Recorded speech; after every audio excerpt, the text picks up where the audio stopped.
Hi everyone. In this lecture, we are going to know what is meant by stylistic, which is the scientific study of style. Stylistics, it is a field in linguistics, and we are going to know about its main definitions and characteristics from two resource books by Paul Simpson. The first one, which is written in 2004, and in this book, we will come to know its main principles and the characteristics of stylistic analysis. So, stylistics is a method of textual interpretation which is assigned to language. And the reason why language is so important to stylistics is because the various forms, patterns, and levels that constitute linguistic structures are an important index of the function of the text. Actually, in this book, it's mentioned that stylistic methods are enriched and enabled by theories of discourse, culture, and society. And because of the integrated nature of stylistics, there are so many sub-stylistics fields here. For example, feminist stylistics, cognitive stylistics, or cognitive poetics, and discourse stylistics. So these are here established the branches of contemporary stylistics. So what is the purpose of stylistics or doing stylistics? To do stylistics is to explore language and more specifically to explore creativity in language use. Doing stylistics enriches our ways of thinking about language and exploring language that offers a substantial purchase of our understanding of texts, whether they are literary or non-literary. We observe that here literary is optional. So stylistics is not restricted to literary language, but to all types of text. Simpson here comes up with the three R's principle. So these principles, stylistic analysis should be rigorous, stylistics analysis should be retrievable, and stylistic analysis should be replicable. To say that stylistic method should be rigorous means that it should be based on an explicit framework of analysis. And to say that stylistic analysis should be retrievable means that the analysis is organized through explicit terms or rules and criteria, the meaning of which are agreed upon other stylisticians.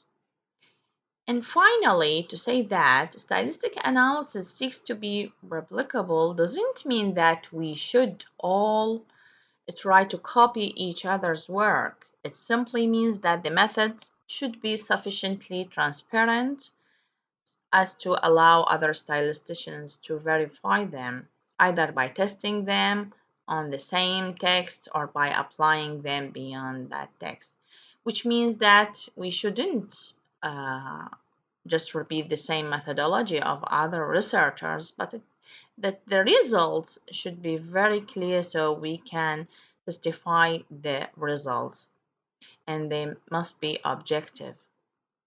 In this book, also, Paul Simpson mentions the level of language that the stylistic analysis focuses on.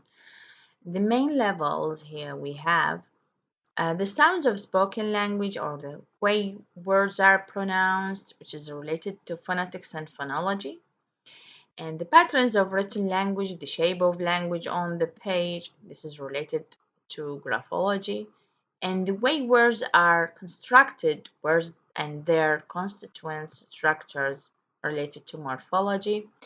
In addition that the way of words combine with each other, words to form phrases and sentences related to syntax and grammar.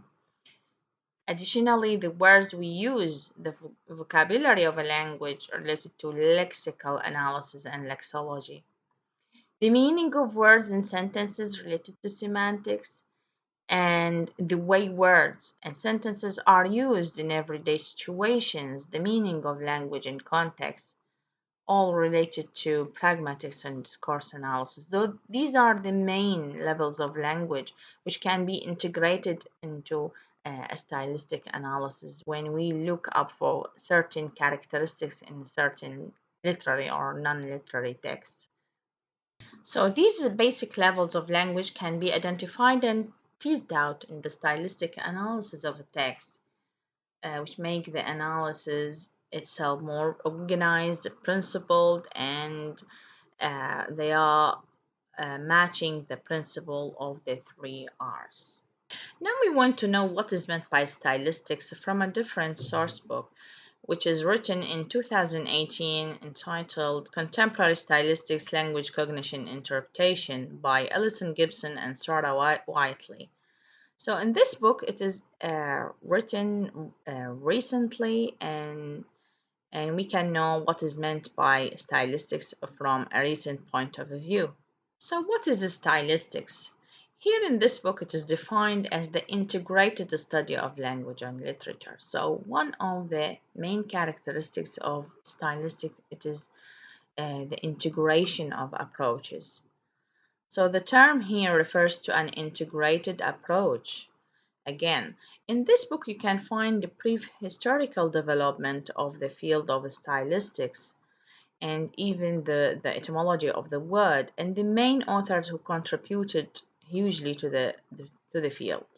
In this book also there is a reference to the principles of stylistic analysis. So here it is mentioned that the stylistics involves the application of linguistic theories and frameworks in the analysis of literature, depending on the interest of the analyst and the main aims of the research project. So stylistic analysis seeks to either to say something interesting about literature using theories and frameworks from language, or to say something about language using evidence from or textual evidence from the text itself.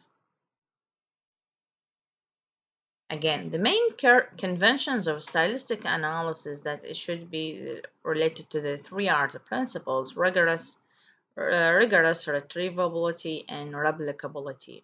Stylistic analyses are rigorous because rather than being informed from a collection of ad hoc impressions and disorganized ideas, they are proceed according to explicit framework for analysis.